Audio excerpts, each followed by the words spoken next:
স্বাগত খেলা যোগে আপনাদের সাথে আছি আমি Faim Rahman. Batting bowling fielding ৩ ডিপার্টমেন্টে নেদারল্যান্ডসকে হাবুডুবু খাওয়ালো বাংলাদেশ। একদিকে নাসুম মুস্তাফিজদের বল হাতে সেলিব্রেশন, অন্যদিকে দাপুটে 50-তে তানজিদ তামিমের ফিনিশিং। দ্বিতীয় টি-20তে 9 উইকেটের বড় জয় শুধু ম্যাচই না, এক ম্যাচ হাতে রেখে টি-20 সিরিজও জিতে নিল বাংলাদেশ। বিস্তারিত পার্থ বণিকের রিপোর্টে। নাসুমের ঘূর্ণি, তাসকিনের ডেডলি গতি, তামিম ইমনদের ব্যাটে ঠোকাঠুকি, এ বাংলাদেশকে আপসেট দেবে ডাচদের সাধ্য আছে কি? রেজাল্ট নাসুমের 3 উইকেট, রেজাল্ট তানজিদের 50, সাথে বাংলাদেশের এক ম্যাচ হাতে রেখে টি-20 সিরিজ জয়ের তৃপ্তি। 41 বল আগে এই জয় যেন প্রথম ম্যাচের চাইতেও এক ধাপ এগিয়ে। আগেরটা 8 উইকেটে এলেও এবারের জয়টা এলো 9 উইকেটে। সিলেটে নেদারল্যান্ডসের বিপক্ষে সিরিজ জয়ের পাশাপাশি সুযোগ ছিল ব্যাটিংটা ঝালিয়ে নেবার, কিন্তু টস জিতে লিটন বেছে নেন ফিল্ডিং, লক্ষ্যটা ডাচদের অল্পতেই আটকে দেবার। এদিন তৃতীয় ওভারে একাদশে ফেরা নাসুমের ভেলকিতে কাট ম্যাক্স ও ডাউড, ডাচ ওপেনার 10 বলে 8 রান তুলেই ডিরেক্ট আউট। পরের বলে আবারও নাসুমের ম্যাজিক, সিলেটি বয়ের বলে ক্যাচ তুলে তেজানিদা মরু উল্টো পথের পথিক। ষষ্ঠ ওভারে শুরু হয় পেসারদের দাপট, টাইগারদের উল্লাসে মাতান তাসকিন, তানজিমের হাতে ক্যাচ দিয়ে 24 রানে ফেরেন বিক্রমজিৎ সিং। পাওয়ার প্লে শেষে নেদারল্যান্ডসের সংগ্রহ দাঁড়ায় 3 উইকেটে 40 রান। উইকেট পড়ার হিড়িকে ডাচদের দরকার ছিল একটা সলিড পার্টনারশিপ, কিন্তু 9 রানে ক্যাপ্টেন স্কট এডওয়ার্ডসকে ফিরিয়ে তা হতে দেননি মোস্তাফিজ। আগের ম্যাচে ব্যাটে বলে ভেলকি দেখানো সাইফ হাসান এদিন ফিল্ডিংয়েও ছিলেন তুখোড়, দারুণ থ্রোয়ে নোয়া ক্রসকে করেন রান আউট। ষষ্ঠ ওভারে শারিজ আহমেদের ক্যাচ ফেলে যে ভুল করেছিলেন তানজিম সাকিব, সেটা শুধরে নেন 10ম ওভারে, ডাচ ব্যাটারকে ফেরান মাত্র 12 রানে। এরপর শুধুই ডাচদের আসা যাওয়া, সিকান্দার জুলফিকার কিংবা কাইল ক্লেইন কেউই টাইগারদের জবাব দিতে পারেননি পাল্টা। এদিন নেদারল্যান্ডসের হয়ে সর্বোচ্চ রান তোলেন আরিয়ান, ডাচ অফ স্পিনারের ব্যাটে 24 বলে 30 রান। শেষমেশ 18তম ওভারে আরিয়ান দাতের উইকেট ভেঙে 103 রানেই নেদারল্যান্ডসকে প্যাকেট করে দেয় বাংলাদেশ। লক্ষ্য তাড়া করতে নেমে বাংলাদেশের সলিড স্টার্ট, ইমন তানজিদ তামিমে ডাচরা ছাড়খার, একের পর এক 4 আর ছক্কা। পারভেজ ইমন তো খেলা আগে ভাগে শেষ করতে নাছোড়বান্দা, কিন্তু যেমনটা চেয়েছিলেন ইমন তেমনটা হয়নি। প্লেনের বলে কট বিহাইন্ড হন 23 রানে, ভাঙে বাংলাদেশের 40 রানের ওপেনিং পার্টনারশিপ। পাওয়ার প্লেতে বলতে গেলে নেদারল্যান্ডসের সাফল্য ওই একটা, এদিকে 1 উইকেটে 41 রান বোর্ডে তোলে টাইগাররা। ম্যাচের বাকি সময় আর উইকেট হারায়নি বাংলাদেশ, 39 বলেই তানজিদ তামিম পান 50। শেষ পর্যন্ত 13 ওভার 1 বলেই জয় তুলে নেয় টাইগাররা। তানজিদ 40 বলে 54 আর লিটন অপরাজিত থাকেন 18 বলে 18 রানে। পার্থ বণিক, 71। ঘোষণা হয়েছে বিসিবি নির্বাচনের সময় সিলেটে বিসিবির 21তম সভায় নেওয়া হয়েছে বেশ কিছু গুরুত্বপূর্ণ সিদ্ধান্ত। ইংল্যান্ডের বিশ্ববিখ্যাত একটা প্রতিষ্ঠানকে দেওয়া হয়েছে বিপিএল এর দায়িত্ব। এদিকে আগের বিপিএল এ ফিক্সিং কেলেঙ্কারির প্রতিবেদন রিভিউ করতে গঠন করা হয়েছে 4 সদস্যের কমিটি। সিলেট থেকে নাইয়ান বিন জসিমের পাঠানো রিপোর্ট। এক মেয়াদেই 3 সভাপতি, বাংলাদেশের ক্রিকেট যা এর আগে কখনোই দেখেনি। দায়িত্ব পালন করেছেন নাজমুল হাসান, ফারুক আহমেদ আর সবশেষ আমিনুল ইসলাম। অবশেষে অক্টোবরে শেষ হচ্ছে এই নাটকীয় চলতি বোর্ডের মেয়াদ। বিসিবিতে লেগেছে নির্বাচনের উত্তাপ। আগ্রহ প্রকাশ করেছেন তামিম ইকবালের মতো ক্রিকেটার, শোনা যাচ্ছে আরও অনেক হাই প্রোফাইলের নাম। নির্বাচন ইস্যুতে সিলেটে বিসিবির 21তম বোর্ড সভার দিকেই ছিল সবার ফোকাস। নির্দিষ্ট তারিখ জানা না গেলেও জানা গেছে নির্বাচনের সময়কাল। দ্রুতই 3 সদস্যের ইলেকশন কমিশন গঠন করবেন বিসিবি সভাপতি, এরপরই জানা যাবে নির্বাচনের নির্দিষ্ট তারিখ। অক্টোবরের প্রথম সপ্তাহে বিসিবি ইলেকশন অনুষ্ঠিত হবে। স্পেসিফিক ডেট ইলেকশন কমিশনের মাধ্যমে আমরা জানতে পারবো, বাট অক্টোবরের প্রথম সপ্তাহে ইলেকশন অনুষ্ঠিত হবে। তবে নির্বাচনের উত্তাপের মাঝেই বিপিএল নিয়ে ভাবতে হচ্ছে বিসিবিকে। বোর্ড সভায় চূড়ান্ত হয়েছে বিপিএল এর স্পোর্টস মার্কেটিং কনসালটেন্সি ফার্ম। 3 বছরের জন্য দায়িত্ব পেয়েছে ইংল্যান্ডের IMG। 2007 থেকে 2020 পর্যন্ত আইপিএল চলেছে বিশ্ববিখ্যাত এই কোম্পানির মুন্সিয়ানাতে। IGM যুক্ত আছে ফিফা সহ বিশ্বের অনেক স্পোর্টস ইভেন্টের সঙ্গে। এবার বিপিএল এর দায়িত্ব সেই IMG-এরই হাতে। আমরা জানি বিপিএল এর কি অবস্থা এখন। বিপিএল এর মান পুনরুত্থানের যে অনেকগুলো পদক্ষেপ নিচ্ছে, তার মধ্যে এটা একটা অন্যতম পদক্ষেপ। আমরা জানি যে IMG is one of the most reputed consultancy firm, এবং আমরা আশা করছি যে IMG খুব ভালো ভূমিকা রাখতে পারবে। নতুন বিপিএল নিয়ে নতুন করে মান বাড়াতে কাজ করবে IMG, কিন্তু গেল বিপিএল এ ফিক্সিং এর যে কালো ছায়া পড়েছিল তার সঙ্গে জড়িত সন্দেহে যারা অভিযুক্ত তাদের ব্যাপারে কি সিদ্ধান্ত নিল বিসিবি? ইতিমধ্যেই বিসিবির কাছে প্রতিবেদন জমা দিয়েছে ফ্যাক্ট ফাইন্ডিংস কমিটি। প্রশ্ন হচ্ছে, পরের বিপিএল এর আগে ফিক্সিং ইস্যুতে বিসিবি কি জট খুলতে পারবে? ওই রিপোর্টে যারা সন্দেহের তালিকায় আছেন তাদের NCL T20-তে খেলার ছাড়পত্র দেয়া হবে কি? সবই নাকি জানা যাবে 7 সেপ্টেম্বরের মধ্যে। 4 সদস্য বিশিষ্ট একটা টিম গঠন করা হয়েছে যারা এটা রিভিউ করবে, এবং বিসিবির এখন করণীয় কি, এখানে যেই রেকমেন্ডেশনস আছে বা যে বিষয়গুলো উঠে এসেছে সেই পরিপ্রেক্ষিতে বিসিবির করণীয় কি সেটা বিসিবিকে জানাবে। এখানে ডেফিনেটলি লিগ্যাল সাইডের লোকজনই থাকবে যারা মুখ্য ভূমিকা পালন করবে, এবং তারা আমাদেরকে জানাবে যেখানে বিসিবির পরবর্তী করণীয় কি রিকমেন্ড করবে এই টিমটা। তারপরে তাতে ফুল ফ্লেজড ইনভেস্টিগেশন করতে হবে। কাউকে যদি আমি রিকোয়েস্ট করতে চাই, এখন আমরা কাউকে এখানে কারো নাম যদি থেকে থাকে, কোনো অর্গানাইজেশন নাম যদি থেকে থাকে, কাউকে আমরা বলতে পারবো না যে তারা তারা তারা কনভিক্টেড।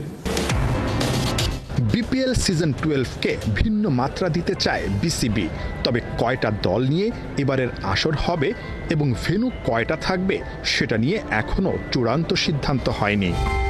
নাহিয়ান বিন জসিম, 71, সিলেট। প্র্যাকটিসে পাওয়ার হিটিং এর নানান তরিকা দেখিয়ে ক্রিকেটারদের মন জিতেছেন বোর্ড কর্তারা, কি তবুও খুশি নন জুলিয়ান রস উডের ওপর? চুক্তি নবায়ন হচ্ছে না। Cricket operations chairman Nazmul Abedin Fahim জানিয়েছেন আপাতত আর পাওয়ার হিটিং কোচ নয়, বরং দলের প্রয়োজনে আনা হতে পারে ব্যাটিং উস্তাদ। সোমবারের বোর্ড মিটিং শেষে লোকাল কোচদের পাশাপাশি আম্পায়ার এবং ম্যাচ রেফারিদের জন্য সুখবর দিল বিসিবি। সাইফুল রূপকের রিপোর্ট। জুলিয়ান উডের টোটকায় কি ইংলিশ কাঠের ব্যাটগুলো থেকে বের হচ্ছে বাড়তি আওয়াজ? ছক্কা তো আগেও হাঁকাতে পারতেন ইমন, তামিম, হৃদয় শামীম, লিটন জাকেররা। বলাই যায় ইংলিশম্যানের দীক্ষায় ওদের টেকনিক আর ট্যাকটিসে আরও উন্নতি হয়েছে। সবচেয়ে বড় কথা, যে কোনো সিচুয়েশনে পজিটিভ ইন্টেন্ট রেখে বলকে সীমানা ছাড়া করার সাহসটাও বেড়েছে বাংলার বাঘেদের। কখনো ভেলোসিটি ব্যাট দিয়ে, কখনো আবার স্লেজ হ্যামার নিয়ে শ্যাডো করে দেখিয়ে টিপস দিয়েছেন। বেশ আলোচনায়ও ছিলেন। পাওয়ার হিটিং কোচের সঙ্গে সপ্তাহ 3-এর চুক্তি শেষের পথে।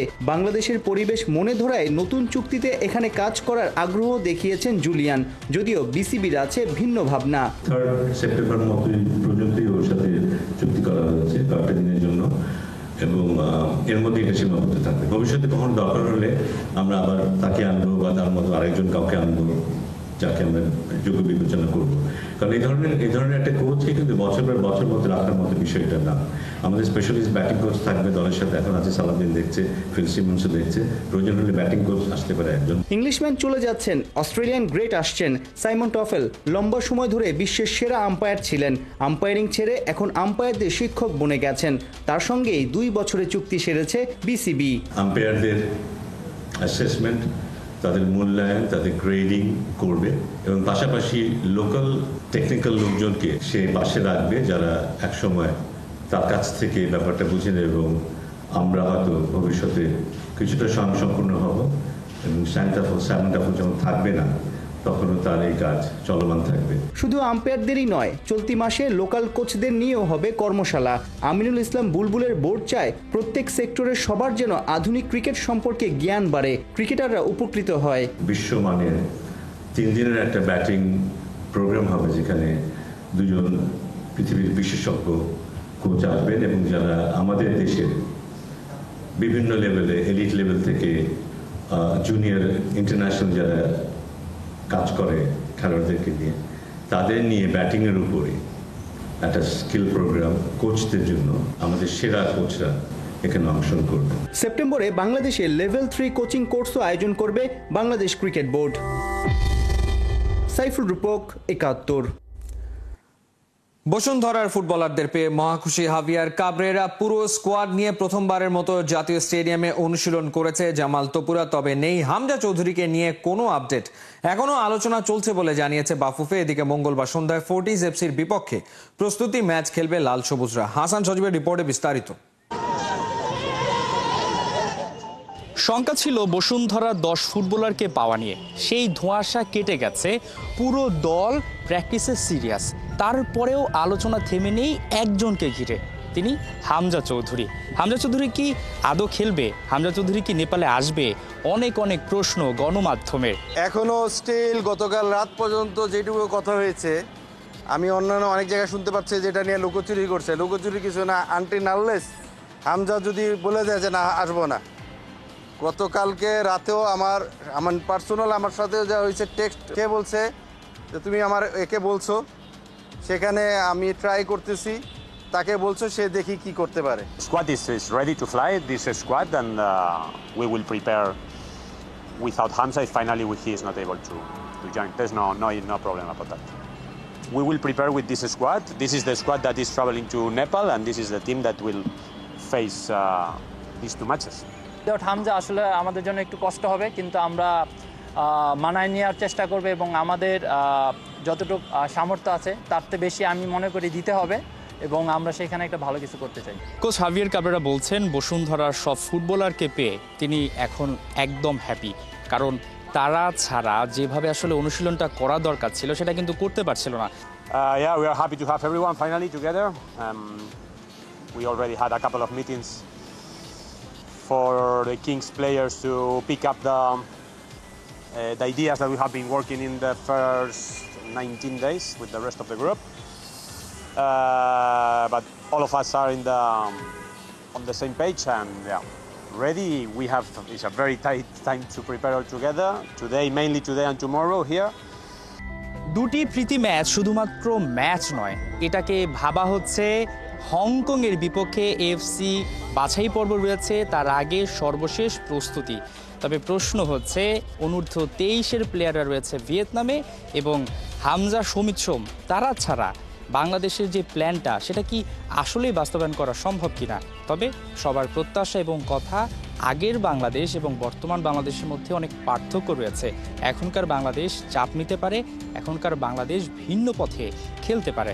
এখন দেখার পালা ঠিক নেপালে বাংলাদেশ যে 4-5 দিন আগে যাবে সেখানে তারা নিজেদেরকে প্রমাণ করতে পারে কিনা, কারণ সেখানে অনেকগুলো চ্যালেঞ্জ রয়েছে। সমুদ্রপৃষ্ঠ থেকে অনেক উঁচুতে তারা খেলবে এবং নেপালও কিন্তু বেশ শক্তিশালী প্রতিপক্ষ। 2020 সালের পর বাংলাদেশ কিন্তু তাদের বিপক্ষে আর কোনো ম্যাচ জিততে পারেনি। নেপালিরাও অপেক্ষা করছে হাড্ডাহাড্ডি একটা লড়াইয়ের জন্য, কারণ এই বাংলাদেশকে এখন সবাই সমীহ করছে। ভারত যেভাবে সমীহ করেছে, সিঙ্গাপুর সমীহ করেছে, নেপাল তাহলে কেন বাদ যাবে? সেই সমীহ করার ব্যাপারটাকে বাংলাদেশ নিজেদের প্রমাণ করতে পারে কিনা সেটাই এখন দেখার পালা। হাসান সজীব, ৭১, জাতীয় স্টেডিয়াম, ঢাকা।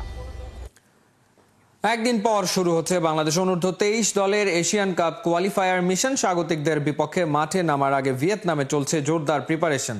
নামে ভারে এগিয়ে থাকলেও বাংলাদেশ ক্যাম্পে জোরে সোরে উচ্চারিত হচ্ছে ভিয়েতনামকে হারানোর প্রত্যয়। প্রায় 1 মাস একসাথে অনুশীলন করে অনূর্ধ্ব 23 দলের ফুটবলারদের মধ্যে দারুণ বোঝাপড়া হয়েছে। অনুশীলনে সবাই ছিল বেশ ফুরফুরে মেজাজে। ভিয়েতনামের বিপক্ষে বড় পরীক্ষা দিতে হতে পারে বাংলাদেশের রক্ষণকে, সে কথা মাথায় রেখেই গোলকিপাররা বেশি বেশি ঘাম জড়িয়েছে। সব মিলিয়ে অনূর্ধ্ব 23 দলের ভারসাম্যপূর্ণ স্কোয়াড আর উপযুক্ত ট্রেনিং কোচ খেলোয়াড়দের করছে আশাবাদী।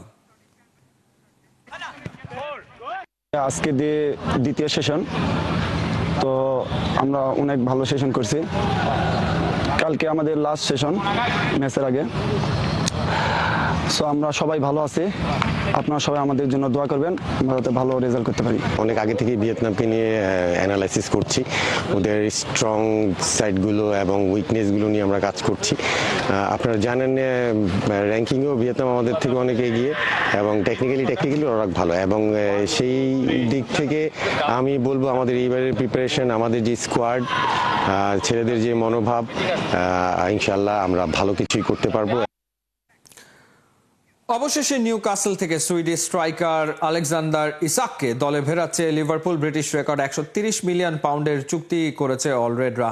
সোমবার সকালে মেডিকেলের জন্য মার্সিসাইডে যাচ্ছেন তিনি। এই মৌসুমে দ্বিতীয়বারের মতো ট্রান্সফার রেকর্ড ভাঙছে লিভারপুল। এর আগে জার্মান ক্লাব বায়ার লেভারকুজেন থেকে ফ্লোরিয়ান উডসকে 116.5 মিলিয়ন পাউন্ডে কিনেছিল তারা। নিউ কাসল শুরুতে 110 মিলিয়নের প্রস্তাব ফিরিয়ে দিলেও ইশাক তাদের জার্সিতে খেলতে অস্বীকৃতি জানান।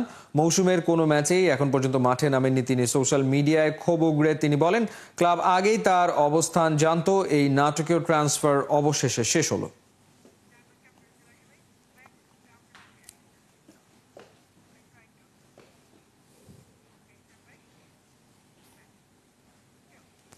এই ছিল এই মুহূর্তের খেলা যুগে সরাসরি সংবাদ অনুষ্ঠান দেখতে চোখ রাখুন ৭১-এর ফেসবুক পেজ এবং সাবস্ক্রাইব করুন ৭১-এর ইউটিউব চ্যানেল। ৭১-এর সাথেই থাকুন।